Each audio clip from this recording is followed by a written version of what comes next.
Robert Burke said that the T-Rex was a rogue who would abandon its young at the earliest opportunity. I know I can prove otherwise. Hello, welcome to the video. The Lost World Jurassic Park, released in 1997, is the first and so far the only film in the franchise to feature two Tyrannosaurus individuals. It's also the only Jurassic film to feature an infant Tyrannosaurus. This film is helpful in expanding upon Tyrannosaurus' parental behaviour in the Jurassic Park universe. There are several key scenes involving the adults, referred to as Buck and Doe, those being their retrieval of their infant, the aftermath of the retrieval, their attack on the camp, Buck's rampage through San Diego, and the final shot of the film. This is alongside the scenes featuring the infant Tyrannosaurus referred to as Junior. Junior is the first of this Tyrannosaur family we see on screen, who is believed to only be a few weeks old and is shown eating food provided to him by his parents. We can see that the parents do kill larger prey than Rexy did in the previous film, given when we first see the Rex nest, there's a dead Parasaurolophus in the background. After being trapped by Roland Tembo and Ajay Sidhu, we see Junior's reaction is to cry out for his parents. And once he is taken to the RV campsite, we see Buck and Doe manage to find Junior and retrieve him from the human characters of the film. We see that at first, they walk in announcing they're angered by sending one of the cars tumbling over the cliff and start causing the camper to rock side to side, but quickly calm down once they hear some groaning from Junior. After they get Junior back, they decide to destroy the RV and kill Eddie Carr, who was attempting to save everyone who was in the RV. From there, we see them investigating the campsite set up by the InGen team, before later chasing the humans and killing the Robert Backer stand-in.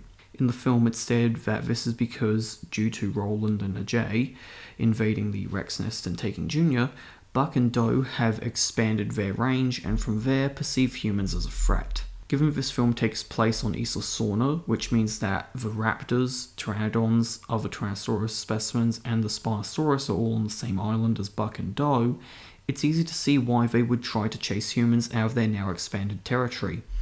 They already have 4 potential threats to deal with and don't need another. Roland manages to sedate Buck, who is immediately transported to San Diego, and this brings us to the most interesting part of this entire video. How would a mega predator the size of Tyrannosaurus act upon being dropped into a city? Well, we first see Buck get a drink from a nearby swimming pool in a family's backyard, eating their dog, and then go on a rampage through San Diego where he destroys a bus, kills several people, and is then lured back to the SS Venture, the ship that was used to transport him to San Diego. Looking at it from a realistic perspective, Buck would probably have stuck around near the SS Venture.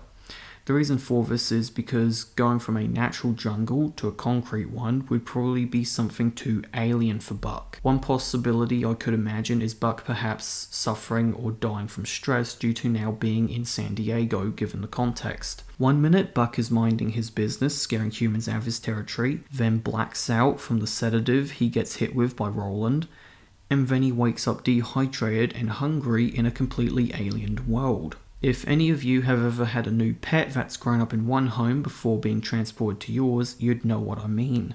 My family once got a cat that stuck to hanging around one specific part of the house until it got more used to investigating other areas of our home.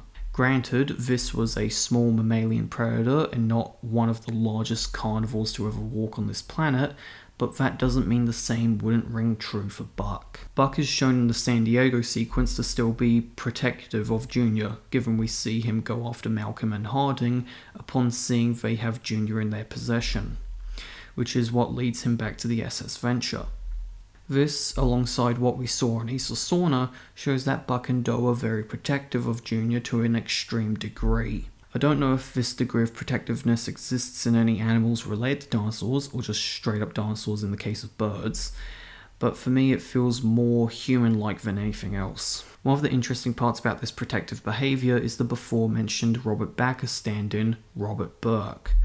This character was stated previously in the film to believe that T-Rex was an animal that abandoned its young at the earliest opportunity it could get. However, we see this disproven in the film's universe as Buck and Doe are very protective of Junior to an extreme degree. The final scene we have for the Tyrannosaurus family is that of them back together on Isla Sorna, where we see them hanging together in a field with several potential prey species. They aren't mindless killers, and it paints a pretty good picture for the ending scene of the film. It shows the dinosaurs doing more than just being mindless killing machines, and is something that should be shown more often in paleo media. I don't really have much else to add for this scene besides just saying that. Overall, it's a pretty decent scene. Overall, I think for The Lost World, it gives more of a humanized / animalistic / movie monster portrayal for T-Rex. We have a bit of humanization, bit of animalization, I guess you could say,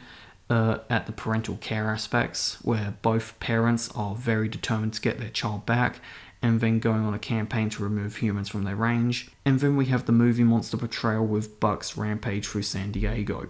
I also want to note that if a Tyrannosaurus was rampaging through an American city or town, it probably wouldn't last long. While handguns like 9mm pistols probably wouldn't be enough to stop it, various heavy rifle calibers and other weapons would either put the animal down or at least get to stop its rampage and run away. Even if you just did a mag dump of something like an AK-47 rifle, if it doesn't kill the dinosaur, it would at least irritate it enough to get it to run away rather than continue its rampage. Animals don't like to feel pain, and if you aim for vulnerable parts like the soft tissue in the mouth, ears, or eyes, the T-Rex wouldn't hang around for long. Overall, this film gives more of a mixture of movie monster and animal and human, rather than strictly belonging to one or the other.